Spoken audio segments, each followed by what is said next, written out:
তো গাইস সকালবেলায় চলে আসলাম কারখানার দিকে। বন্ধু বললো চল আজকে আমার গাড়িটা একটু সারবো। এখানে দেখো স্ক্রুড্রাইভার প্লাস ক্লিয়ারেন্স দিয়ে সব গাড়ির পাসপত্র খুলে ফেলেছে। আর এখানে আছে গাড়ির হেডলাইট। এখানে গাড়ির হেডলাইটের প্লাস্টিকের একটা টুকরো ভেঙে গিয়েছে, তাই গাড়িটা টিকটিক করে আওয়াজ হয়।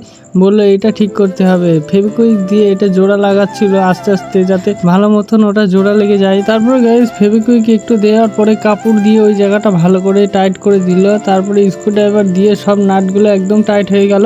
আর হেডলাইটটাও এখন লাগাচ্ছে, ভালো করে সেটিং করে লাগানোর পরে নাটগুলো দিয়ে একদম টাইট করে ফেললো।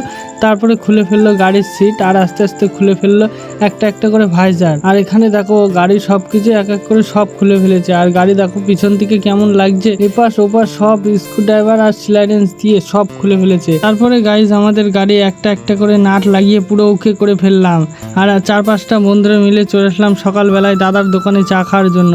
এই সাইডে সব বন্ধুরা মিলে খাচ্ছিল চা, আর এই সাইডে ছিল বড় একটা ষাঁড়, ছোট একটা কুকুর। ভিডিওটা ভালো লাগলে একটা লাইক করবে আর 10টা সাবস্ক্রাইব করবে।